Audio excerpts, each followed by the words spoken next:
إن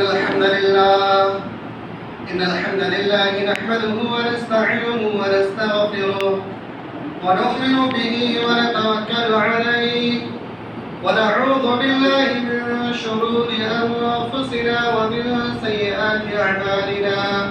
من يهده الله فلا مضل له ومن يضلل فلا هادي له. وأشهد أن لا إله إلا الله وحده لا شريك له وأشهد أن محمدا عبده ورسوله. أما بعد فإن خير الحديث كتاب الله وخير الهدي هدي محمد صلى الله عليه وسلم وشر الأمور محدثاتها وكل محدثة بدعة وكل بدعة ضلالة. الضلالة في النار. فأعوذ بالله السميع العليم من الشيطان الرجيم من همزه ونفخه ونفثه. بسم الله الرحمن الرحيم. يا أيها الذين آمنوا اتقوا الله حق تقاته ولا تموتن إلا وأنتم مسلمون. يا أيها الناس اتقوا ربكم الذي خلقكم من نفس واحدة وخلق منها زوجها وبث منهما رجالا كثيرا ونساء واتقوا الله الذي تساءلون به والأرحام إن الله كان عليكم رقيبا. يا أيها الذين آمنوا اتقوا الله وقولوا قولا سديدا يصلح لكم أعمالكم ويغفر لكم ذنوبكم ومن يطع الله ورسوله فقد فاز فوزا عظيما. وقال الله تبارك وتعالى في كلامه المجيد: أعوذ بالله من الشيطان الرجيم. من عمل صالحا من ذكر أو أنثى وهو مؤمن فلنحيينه حياة طيبة ولنجزينهم أجرهم بأحسن ما كانوا يعملون. رب اشرح لي صدري ويسر لي أمري واحلل عقدة من لساني يفقهوا قولي. ربي زدني علما ربي زدني علما ربي زدني علما. اللهم انفعنا بما علمتنا وعلمنا ما ينفعنا وزدنا علما والحمد لله على كل حال. تمام قسم کی تعریفات، توصیفات، کبریائی، بڑائی، بزرگی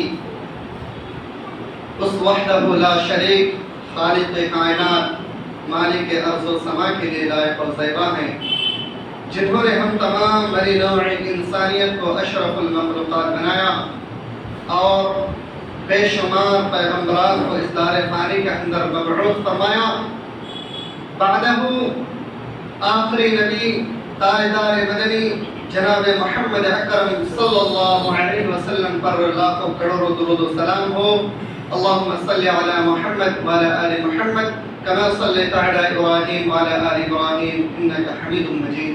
اللهم بارك على محمد وعلى آل محمد كما باركت على إبراهيم وعلى آل إبراهيم إنك حميد مجيد. محترم سامعین کرام، حاضرین جمع، معزز بزرگوں، نوجوانوں، دوستوں اور ماں بہنوں، قرآن حکیم کی ایک آیت کریمہ خطبہ مسنونہ میں ہم نے تلاوت کی ہے، جس آیت کی مناسبت سے اسلام کے بارے میں چند باتیں آپ کے سامنے رکھنے کی کوشش کریں گے کہ اسلام کیا ہے، اسلام کسے کہتے ہیں، ہم مذہب اسلام کو فالو کیوں کر رہے ہیں. اس کائنات کے اندر تقریباً 18,000 اللہ رب العالمین کے مخلوقات ہیں جن میں سے صرف اور صرف انسان اور جنات یہ اللہ رب العالمین کی عبادت کرتے ہیں اور باقی صرف تسبیحات بیان کرتے ہیں۔ سوال و جواب ان دونوں مخلوقات سے ہونی ہے۔ ان مخلوقات کے اندر کئی ساری مذاہب ہیں، ان تمام مذاہب میں صرف اور صرف ہم نے شریعت اسلام کو کیوں فالو کیا، اس کی خصوصیت کیا ہے، ان چیزوں کے بارے میں انشاءاللہ چند باتیں بتائیں گے۔ اللہ سبحانہ و تعالی نے اس آیت کریمہ کے اندر ارشاد فرمایا من عمل صالحا من ذکر او انثى وهو مؤمن، کہ جو بھی شخص نیک عمل کرے گا، عمل صالح کرے گا، چاہے وہ مرد ہو یا عورت ہو، اس حال میں کہ وہ مومن ہو، تو ایسے شخص کے لیے ایک بشارت ہے، ایک خوشخبری ہے۔ وہ خوشخبری یہ کہ وہ عمل صالح کرنے کے بدلے میں مرنے کے بعد کل قیامت کے روز جزا و سزا کے بعد جو اسے انعامات و اکرامات ملنا ہے وہ تو ملے گا ہی، لیکن انہیں دنیا میں کیا فائدہ ہے، اسے دنیاوی زندگی میں کیا فائدہ ملے گا، اللہ سبحانہ و تعالی اسی چیز کے بارے میں خوشخبری سنا رہا ہے کہ من عمل صالحا من ذکر او انثى وهو مؤمن، جو بھی شخص مرد یا عورت عمل صالح کرے گا اس حال میں کہ وہ مومن ہو، اگر وہ مومن ہے اور پھر عمل صالح کرتا ہے تو کہتے ہیں فَلَنُحْيِيَنَّهُ حَيَاةً طَيِّبَةً، اللہ سبحانہ و تعالی اسے دنیاوی زندگی میں ایک بہترین زندگی عطا فرمائے گا۔ وَلَنَجْزِيَنَّهُمْ أَجْرَهُمْ بِأَحْسَنِ مَا كَانُوا يَعْمَلُونَ، اور پھر آخرت میں مرنے کے بعد اس کا ایک بہترین بدلہ اسے عطا فرمائے گا۔ ہمارے ذہن میں ایک بات آ رہی ہے کہ عمل صالح کو کیوں خاص کر دیا، کہ کیا عمل صالح نہ کرنے والا انسان اگر مومن ہو تو کیا وہ دنیاوی زندگی میں بہتر نہیں ہو سکتا، یا پھر اگر انسان مومن نہ ہو اور عمل صالح کرنے والا ہو تو کیا اسے دنیاوی زندگی میں ایک بہترین زندگی اور آخرت میں اس کا بدلہ نہیں مل سکتا؟ اللہ سبحانہ و تعالی فرماتے ہیں کہ انسان کو بہترین زندگی پانے کے لیے دنیا میں آخرت میں مومن ہونا ضروری ہے۔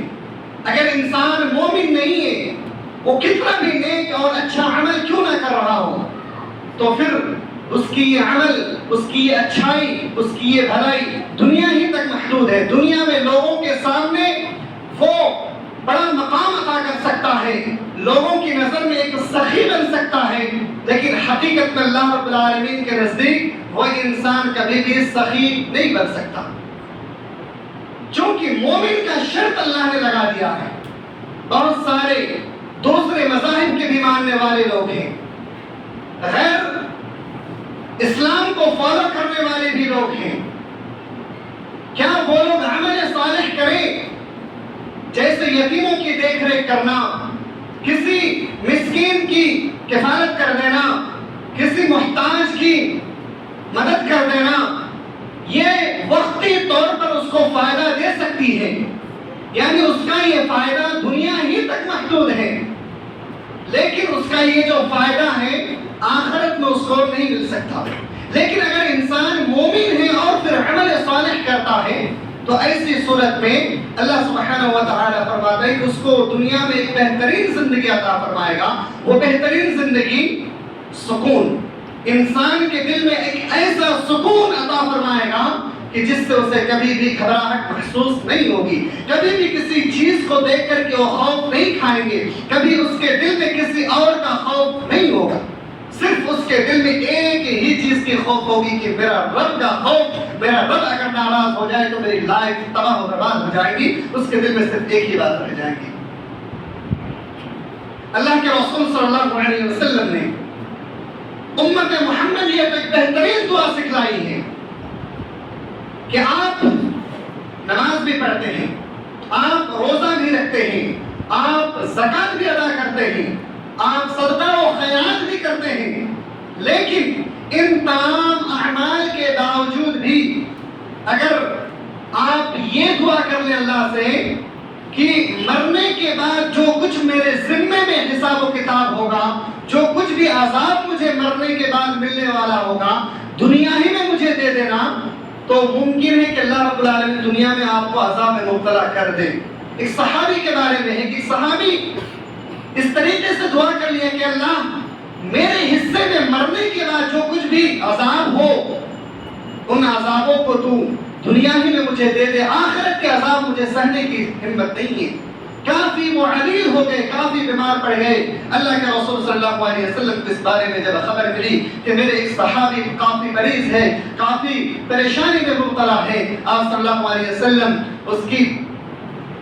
ان کے پاس جاتے ہیں، ان کی بیمار پرسی کے لیے جاتے ہیں، جانے کے بعد پوچھتے ہیں اے میرے دوست آپ کی کیا حال ہے، آپ بتائیں کہ آپ کو کس چیز کی پریشانی ہے۔ وہ صحابی رسول فرماتے ہیں اے اللہ کے رسول صلی اللہ علیہ وسلم میں نے اللہ رب العالمین سے ایسا دعا کیا تھا، اس لیے میرے ساتھ ایسا نتیجہ ہوا۔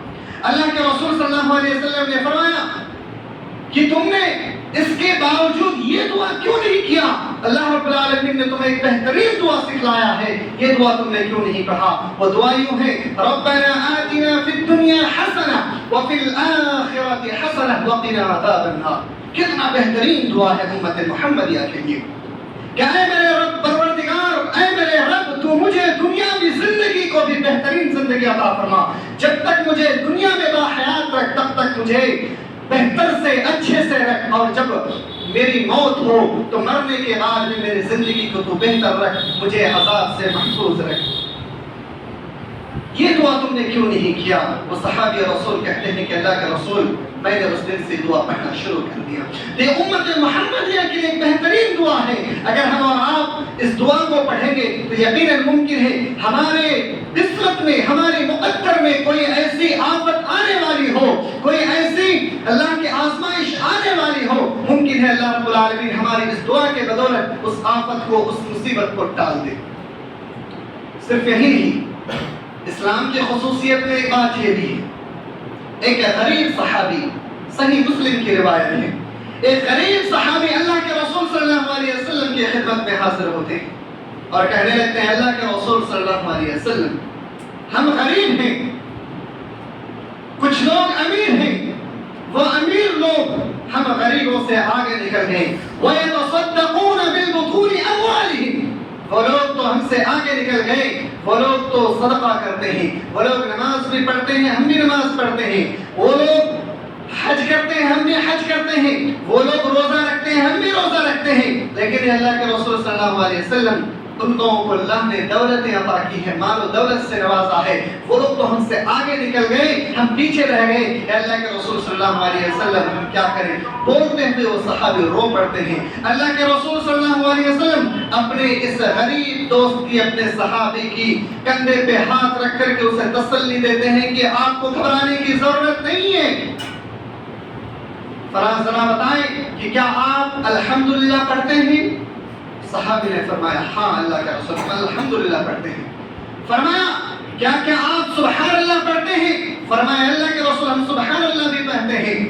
فرمایا کہ کیا آپ لا الہ الا اللہ پڑھتے ہیں؟ صحابی نے فرمایا اللہ کے رسول ہم لا الہ الا اللہ بھی پڑھتے ہیں۔ اللہ کے رسول صلی اللہ علیہ وسلم نے فرمایا کہ جب آپ کلمہ اپنے زبان سے لا الہ الا اللہ پڑھتے ہیں، سبحان اللہ پڑھتے ہیں، الحمدللہ پڑھتے ہیں، یہ کلمہ پڑھنا بھی صدقہ ہے۔ اگر آپ کے پاس دولت نہیں ہے، آپ کے پاس روپیے پیسے نہیں ہیں، آپ پیسوں سے غریب ہو سکتے ہیں، لیکن کلمہ پڑھنے کے بعد آپ کبھی بھی غریب نہیں ہو سکتے ہیں، یہ بھی پڑھنا صدقہ ہے۔ اور آپ اپنے بیوی کے پاس جاتے ہیں، بیوی کو کھانا کھلاتے ہیں، بیوی کے ساتھ اچھے سے اٹھتے بیٹھتے ہیں، اچھے سے کلام کرتے ہیں، ایسا کرتے ہیں نا؟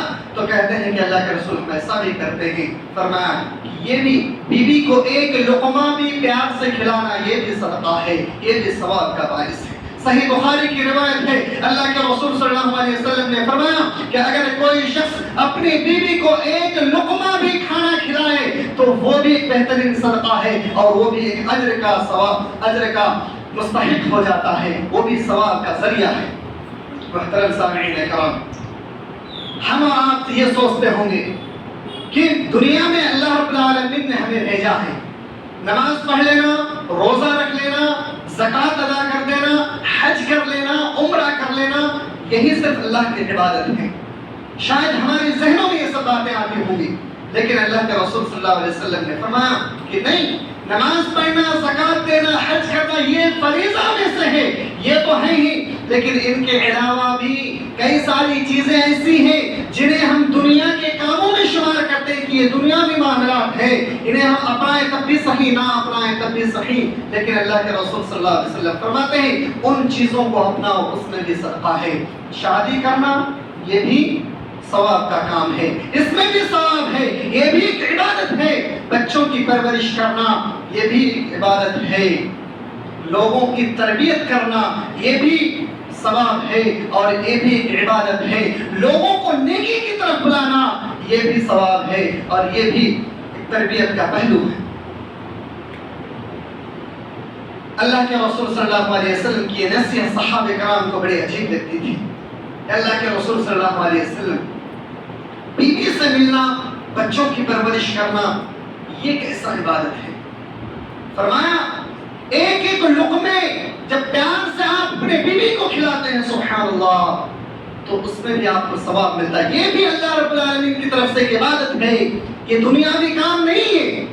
ہمارے معاشرے میں آپ ذرا نظر دوڑائیں، ہمارے معاشرے میں بہت سارے گھروں میں ایسا معاملہ ہے، بچے جوان ہو چکے ہیں، ان کی عمر ڈھل چکی ہے، 25 سال سے بھی زائد ہو چکے ہیں، 30 سال 35 سال کی بھی عمر ہو چکی ہے، لیکن ہم اپنے بچوں کی شادی نہیں کرتے۔ میرا بچہ بھی چھوٹا ہے، کچھ وہ اپنے لیے کرنا سیکھ لے، ہمارا مقصد ہوتا ہے کہ وہ پیسے دولت کمانا سیکھ لے، اپنا پیٹ پالنا سیکھ لے تو پھر اس کی شادی کر دی جائے، وہ اپنا مکان ایک محل خرید لے پھر اس کی شادی کر لی جائے۔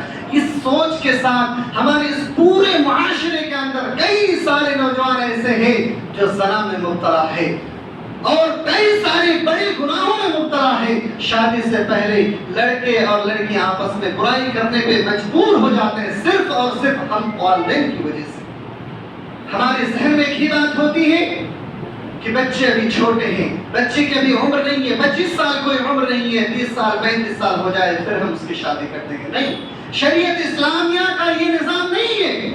رزق دینا انسان کے ہاتھ میں ہے ہی نہیں، رزق کا معاملہ اللہ رب العالمین، رزق کا معاملہ اللہ کے ہاتھ میں ہے۔ اللہ کے رسول صلی اللہ علیہ وسلم فرماتے ہیں کہ آپ شادی کرو اس میں برکت ہے، آپ غریب ہیں شادی کر لیں، آپ کے گھر میں برکتیں آ جائیں گے، آپ مالدار ہو جائیں گے۔ آپ اللہ کی عبادت بھی کریں، اللہ کی رضا کے خاطر آپ شادی بھی کریں، آپ کے گھر میں برکتیں آنا شروع کریں۔ آپ زناکاری سے بچ جائیں، اللہ سبحانہ و تعالی نے شرک کو سب سے بڑا گناہ قرار دیا ہے، لیکن آپ کو معلوم ہوگا کہ شرک کے بعد اگر سب سے خطرناک کوئی گناہ ہے وہ زنا ہے۔ سورہ اسراء کے اندر اللہ نے فرمایا وَلَا تَقْرَبُوا الزِّنَا إِنَّهُ كَانَ فَاحِشَةً وَمَقْتًا وَسَاءَ سَبِيلًا۔ آپ زنا کے قریب بھی بچ جاؤ کیونکہ یہ برا راستہ ہے، اس برے راستے پہ چلنے والا انسان، کہتے ہیں کہ ایک انسان کو قتل کرنے سے بھی بڑا خطرناک گناہ ہے۔ آپ کو معلوم ہوگا اللہ نے فرمایا ایک انسان کو قتل کر دے اگر کوئی شخص تو پوری انسانیت کو انہوں نے قتل کیا، لیکن زنا اتنا خطرناک جرم ہے کہ انسان جب زنا کرتا ہے تو قتل سے بھی بڑا خطرناک گناہ اس کو قرار دیا گیا۔ آپ کو معلوم ہوگا انسان جب زنا کرتا ہے تو اس کی دل میں یہ سوچ ہوتی ہے کہ زنا کرنے والا انسان یہ سوچ میں مبتلا ہو جاتے ہیں، چار دیواری کے اندر صرف میں اور میرے ساتھ جس کے ساتھ میں ابھی اس برائی میں مبتلا ہوں، ہم دونوں کے علاوہ ہمیں کوئی نہیں دیکھتا۔ لیکن آپ کو معلوم ہوگا کہ اللہ کے رسول صلی اللہ علیہ وسلم نے فرمایا یہ زمین یہ تھر تھر کانپتی ہے، اللہ تو مجھے اتنی طاقت دے دے، اتنی قوت دے دے کہ میں پھٹ جاؤں اور اس زمین کے اندر سے دھسا دوں۔ ہماری سوچ یہ ہوتی ہے، ہماری نگاہیں وہیں تک پہنچتی ہیں جتنا ہم دیکھ سکتے ہیں، لیکن ہماری نگاہ، ہماری سوچ، ہماری ذہن وہاں تک نہیں پہنچ پاتی ہے جہاں تک کہ یہ برائی کرنے کے بعد اللہ رب العالمین کے سارے مخلوقات ہمیں دیکھنے کے بعد اللہ سے پناہ مانگتی ہے۔ چرند پرند، یہ دیوار، یہ زمین، یہ آسمان، سارے کے سارے اللہ سے پناہ مانگتے ہیں اور اللہ سے دعا کرتے ہیں، اللہ تو مجھے اتنی طاقت دے دے کہ زمین کے اندر اسے پھنسا دیا جائے۔ تو شادی کرنا یہ بھی ایک عبادت ہے۔ شادی ہم اپنے بچوں کے صحیح موقع پہ، صحیح وقت پہ کر دیا کریں۔ اگر صحیح وقت پہ کر دیں گے تو وہ بھی ایک اللہ کی بہترین عبادت ہے۔ جب انسان کو سکون ملے گا تو سکون ملنے کے بعد وہ انسان پھر بہترین سے اللہ کی عبادت کر سکتا ہے۔ اگر اس کے اندر سکون نہیں ہوگا تو پھر وہ انسان اللہ کی عبادت صحیح ڈھنگ سے نہیں کر سکتا ہے۔ آپ کو میں ایک بہت ہی معروف و مشہور حدیث صحیح بخاری کی روایت ہے، دو صحابی کی واقعہ ہے، بہت ہی پیارا واقعہ ہے۔ شاید آپ کے دل میں یہ بات آ جائے کہ کتنا اللہ والے وہ صحابہ کرام تھے، اگر کوئی غلطی کرتے تو اسے ڈانٹ پھٹکار نہیں کرتے، اسے جا کر کے اچھے سے سمجھایا کرتے تھے۔ آج بھی ہمارے معاشرے میں ضرورت ہے، ہمارا کوئی بھائی، ہمارا دوست، ہمارا پڑوسی اگر ہمارے محلے میں کوئی بھی شخص اگر کچھ بھی برائی کر رہا ہو تو فوراً اسے اس برائی سے روکے، اچھے انداز میں اس کو سمجھائے، جس انداز میں وہ سمجھنے والا ہو اسی انداز میں اس کو سمجھایا جائے۔ صحیح بخاری کی روایت ہے، حضرت سلمان فارسی رضی اللہ تعالی عنہ ایک بہت ہی بڑے معروف و مشہور صحابی، مکہ سے ہجرت کر کے مدینہ آتے ہیں، مہاجر ہیں۔ ان کا ایک دوست ہے انصار میں سے حضرت ابو دردہ رضی اللہ تعالی عنہ، دونوں میں بڑی دوستی ہوتی ہے۔ مہاجر صحابی میں، انصار صحابی میں بڑے دوستی ہو جاتی ہے، اتنی پکی دوستی کہ ایک دوسرے کے گھر آنا جانا شروع ہو جاتا ہے۔ حضرت سلمان فارسی وقتاً فوقتاً اپنے دوست کا گھر حضرت ابو دردہ رضی اللہ تعالی عنہ کے گھر آیا کرتے تھے۔ اسی دوران ایک دفعہ اپنے دوست کے گھر گئے، دیکھا اپنے دوست کی بیوی کو، بال بکھرے پڑے ہیں، نہ سجی ہیں نہ سبری ہیں، بس یوں ہی اپنے گھر میں بیٹھی ہوئی ہیں۔ ان کو دیکھ کر کے بڑا افسوس ہوا، اپنی بھابھی سے پوچھتے ہیں کہ آپ ذرا بتائیں کہ میرا دوست کا کیا حال ہے، آپ کا یہ حال کیوں ہے، آپ اس حالت میں کیوں رہتی ہیں؟ تو دوست کی بیوی نے فرمایا، اے سلمان، اے میرے بھائی، میں آپ کو کیا بتاؤں، آپ کا یہ دوست چند روز سے مجھے جدا کر دیے ہیں، اس کی صرف ایک ہی فکر لگی ہے، وہ دن بھر روزہ رکھتے ہیں اور رات بھر نماز پڑھا کرتے ہیں، میرا اسے کوئی خیال نہیں ہے، میں کس حال میں ہوں، میں سجوں سنوروں یا کیا کروں، ایسا کچھ بھی اس کو خیال نہیں ہے، نہ مجھے سجنے کو وہ دیتے اور نہ ہی میرے ساتھ وہ وقت بتاتے ہیں، ایسا وہ کچھ بھی نہیں کرتے ہیں۔ حضرت سلمان فارسی کو بڑا دکھ ہوتا ہے کہ اللہ کے رسول صلی اللہ علیہ وسلم نے ہمیں ایسی عبادت کی تو تلقین نہیں کی تھی کہ تم ہر روز نفلی روزہ رکھا کرو، تم ہر روز راتوں میں پوری رات قیام کرو، ایسا تو اللہ کے رسول صلی اللہ علیہ وسلم کی تعلیم نہیں ہے۔ بڑا دکھ ہوا۔ پھر بعد میں جا کر کے دوسرے دن آئے اور آ کر کے اپنے دوست سے کہا، اے ابو دردہ، میں آپ کے پاس آج مہمان بننا چاہتا ہوں، آپ کے گھر میں آج مہمان نوازی کرنا چاہتا ہوں۔ حضرت سلمان فارسی کے گھر میں آتے دیکھ کر کے حضرت ابو دردہ بڑا خوش ہوتا ہے۔ ابو دردہ رضی اللہ تعالی عنہ کہتے ہیں کہ ویلکم ہے، سواگت ہے آپ کا، آپ ہمارے گھر میں تشریف رکھیں، میرے لیے باعث فخر کی بات ہوگی کہ میرا دوست میرا گھر آیا ہے۔ اس کے بعد کہتے ہیں آج کا دن میں آپ کے ساتھ کھانا کھاؤں گا اور رات میں بھی آپ کے گھر میں قیام کروں گا۔ حضرت ابو دردہ اپنے دوست کو پا کر کے بڑا خوش ہو جاتے ہیں۔ پھر دوپہر کے وقت میں کھانا پکایا جاتا ہے، بہت سارا کھانا، اپنے دوست سلمان فارسی کے سامنے کھانا رکھتے ہیں۔ سلمان فارسی کہتے ہیں میں کھانا نہیں کھاؤں گا، انکار کر دیتے ہیں۔ حضرت ابو دردہ کو بڑی تکلیف ہوتی ہے، بے چینی ہوتی ہے کہ کیا ماجرا ہے، کچھ مجھ سے غلطی تو نہیں ہو گئی، میرے دوست کو کچھ تکلیف تو نہیں ہو گئی، کھانا کھانے سے انکار کیوں کر رہا ہے؟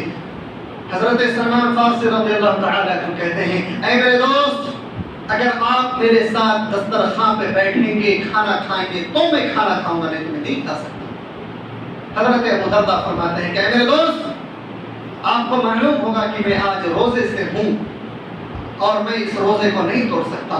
سلمان فارسی کہتے ہیں کہ آپ کو روزے سے آپ ہیں، روزہ توڑیں گے نہیں توڑیں گے اس کے بارے میں مجھے نہیں معلوم، لیکن آپ کو میرے ساتھ آج کھانا کھانا ہی ہے، اگر نہیں کھائیں گے تو میں آپ کے ساتھ کھانا نہیں کھا سکتا۔ دوست کی بات پہ آ کر کے انہوں نے اپنے روزے کو توڑ دیا۔ یہ نفلی روزہ تھا، فرض روزے کی بات نہیں ہے۔ دوست کا روزہ توڑوا دیا، دوست نے روزہ توڑا، دونوں دوست مل کر کے بیٹھ کر کے کھانا کھائے، پھر دن بھر وقت گزرا، مغرب کی نماز پڑھے، عشاء کی نماز پڑھے، کھانا کھائے، دونوں دوست ایک ہی جگہ لیٹے، کچھ وقت گزرا، فوراً ابو درداء رضی اللہ تعالیٰ عنہ اٹھ کے کھڑے ہو گئے کہ مجھے نماز پڑھنا ہے۔ حضرت سلمان فارسی اسے روک دیے کہ رک جائیے، آپ کو نماز نہیں پڑھنا ہے، کچھ دیر بعد میں بھی نماز پڑھوں گا۔ حضرت سلمان فارسی اس کو روک دیے، حضرت ابو درداء رک گئے، پھر کچھ وقت گزرا، اس کے دل میں بے چینی تھی، مجھے تو نماز پڑھنی ہے روز کے معمول کے مطابق، لیکن سلمان فارسی بار بار روک رہے ہیں، کچھ وقت گزرا پھر روک رہے، پھر کچھ وقت گزرا پھر روک رہے، حتیٰ کہ ایک تہائی رات گزر گئی، یعنی رات کی 3 حصہ گزر گیا، آخری پہر کو حضرت سلمان فارسی کہتے ہیں اے میرے دوست آپ مجھے بھی پانی دیں، میں بھی وضو بناؤں گا، آپ کے ساتھ میں بھی نماز پڑھوں گا۔ دونوں دوست مل کر کے تہجد کی نماز پڑھتے ہیں، نماز پڑھنے کے بعد اپنے دوست سے کہتے ہیں اے ابو درداء رضی اللہ تعالی عنہ، آپ کو معلوم ہے کہ آپ کا دوست کا بھی آپ کے اوپر حق ہے؟ ابو درداء نے کہا ہاں مجھے معلوم ہے۔ آپ کو معلوم ہے اللہ کے اوپر بھی آپ کا حق ہے؟ فرمایا ہاں مجھے معلوم ہے۔ اللہ کے رسول پر بھی آپ کا حق ہے؟ فرمایا ہاں مجھے معلوم ہے۔ آپ کی بیوی پر بھی آپ کا حق ہے؟ فرمایا ہاں مجھے معلوم ہے۔ آپ کے بچوں پر بھی آپ کا حق ہے؟ فرمایا مجھے معلوم ہے۔ پوری باتیں گنوانے کے بعد فرمایا میں نے آپ کو نماز سے اس لیے روکا تاکہ میں آپ کو یہ بتلاؤں کہ یہ نماز کا وقت نہیں ہے، آپ کا یہ جو وقت ہے وہ آپ کے بیوی کے پاس وقت گزارنے کا وقت ہے، آپ کے بیوی کے پاس آپ وقت گزاریں، آپ اپنے بیوی سے ملیں، اچھی باتیں کریں، ان سے گھل مل کر کے رہیں، اور جب آخری وقت آ جائے یہ نماز کا وقت ہے، اس وقت میں آپ نماز پڑھیں۔ حضرت ابو درداء بڑے غصے میں آئے، کہا کہ یہ کون سی بات ہوئی، ہم نماز پڑھنا چاہتے ہیں آپ روکتے ہیں۔ ان کو یقین نہیں ہوا دوست کی بات پر، پھر بھی وہ فجر کی نماز پڑھنے کے بعد فوراً اللہ کے رسول صلی اللہ علیہ وسلم کی خدمت میں حاضر ہو جاتے ہیں اور فرماتے ہیں اللہ کے رسول صلی اللہ علیہ وسلم آج میرا دوست سلمان فارسی نے میرے گھر آ کر کے میرے ساتھ ایسا ایسا معاملہ کیا، پہلے تو میرا روزہ توڑوا دیا، پھر پوری رات مجھے تہجد کی نماز پڑھنے نہیں دیا، آخری وقت میں نماز پڑھنے کے بعد یہ چند باتیں مجھے بتلائے۔ اللہ کے رسول صلی اللہ علیہ وسلم نے فرمایا آپ کا دوست نے صحیح فرمایا، آپ کا دوست صحیح تھا۔ تو کہنے کا مطلب یہ ہے کہ اگر عبادت بھی ہم اور آپ کرتے ہیں اور صحیح طریقے سے اگر عبادت نہیں ہوتی ہے، وہ بھی شریعت اسلامیہ کا نظام نہیں ہے۔ اسلام کا یہ مقصد نہیں ہے کہ آپ نماز پڑھیں تو صرف نماز ہی پڑھتے رہیں، آپ روزہ رکھیں تو روزہ ہی رکھتے رہیں، جو کہ آپ کو معلوم ہوگا وہ 3 صحابی کے بارے میں جنہوں نے آ کر کے اللہ کے رسول صلی اللہ علیہ وسلم کے بارے میں اما عائشہ رضی اللہ تعالی عنہا سے سوال کیے کہ آپ کے اخلاق کے بارے میں بتلائیے۔ اما عائشہ رضی اللہ تعالی عنہا نے آپ صلی اللہ علیہ وسلم کے بارے میں جب بتلائی تو ان تینوں نے کہا اللہ کی قسم آپ صلی اللہ علیہ وسلم تو اپنے گناہوں سے بخشائے ہیں، آپ تو معصوم من الخطا ہیں، آپ تو نبی ہیں، آپ تو اللہ کے آخری نبی ہیں، آپ کو عبادت کی کیا ضرورت ہے؟ عبادت کی ضرورت تو ہمیں ہے، ہم گناہوں میں مبتلا ہیں، ہم تو گناہوں میں ڈوبے ہوئے ہیں۔ ان تینوں میں سے ایک شخص نے وعدہ کر لیا آج کے بعد میں کبھی بھی نفلی نماز تہجد کی نماز نہیں چھوڑوں گا، ہمیشہ پوری رات نماز پڑھوں گا۔ ایک نے وعدہ کر لیا پورا دن میں ہمیشہ روزہ رکھوں گا، کبھی میں روزہ ترک نہیں کروں گا۔ ان تینوں نے کئی طرح سے وعدہ کر لیا اور پھر اللہ کے رسول صلی اللہ علیہ وسلم نے ان تینوں کو بلایا، کہا آپ کا جو یہ وعدہ ہے یہ وعدہ آپ کا صحیح نہیں ہے، آپ سے بھی زیادہ میں اللہ سے ڈرتا ہوں اور آپ سے بھی زیادہ میں خوف کھاتا ہوں، میں اپنی بیوی سے بھی ملتا ہوں، میں روزہ بھی رکھتا ہوں، میں نماز بھی پڑھتا ہوں، میں تہجد بھی پڑھتا ہوں اور بیوی سے بھی ملتا ہوں، ان تینوں اعمال کو میں کرتا ہوں۔ آپ میری امتی ہیں، آپ کو بھی مجھے فالو کرنا ہوگا۔ جب تک آپ محمد رسول اللہ صلی اللہ علیہ وسلم کو فالو نہیں کرتے ہیں تب تک آپ اسلام کے فالوور نہیں ہوں گے۔ خلاصہ کلام یہ ہے کہ شریعت اسلامیہ کا جو نظام ہے، جو سسٹم ہے، کافی آسان ہے اور کافی بہترین نظام ہے۔ اتنا بہترین نظام آج تک کسی مذہب میں اللہ نے نہیں دیا اور نہ کبھی پیدا ہوگا۔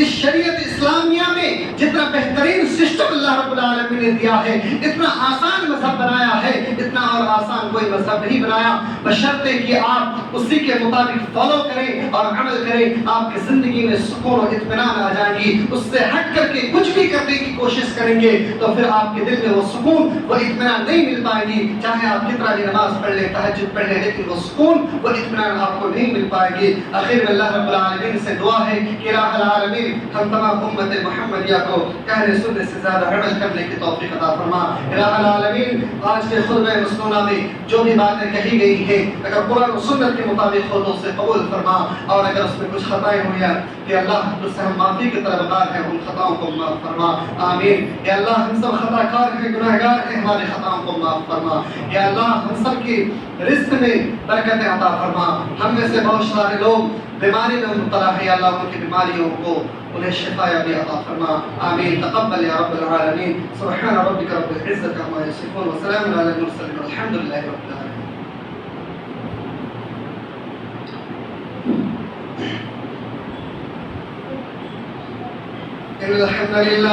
إن الحمد لله نحمده ونستعينه ونستغفره ونؤمن به ونتوكل عليه ونعوذ بالله من شرور أنفسنا ومن سيئات أعمالنا، من يهده الله فلا مضل له ومن يضلل فلا هادي له، وأشهد أن لا إله إلا الله وحده لا شريك له، وأشهد أن محمدا عبده ورسوله، أما بعد. يا أيها الذين آمنوا صلوا عليه وسلموا تسليما. اللهم صل على محمد وعلى آل محمد كما صليت على إبراهيم وعلى آل إبراهيم إنك حميد مجيد. اللهم بارك على محمد وعلى آل محمد كما باركت على إبراهيم وعلى آل إبراهيم إنك حميد مجيد.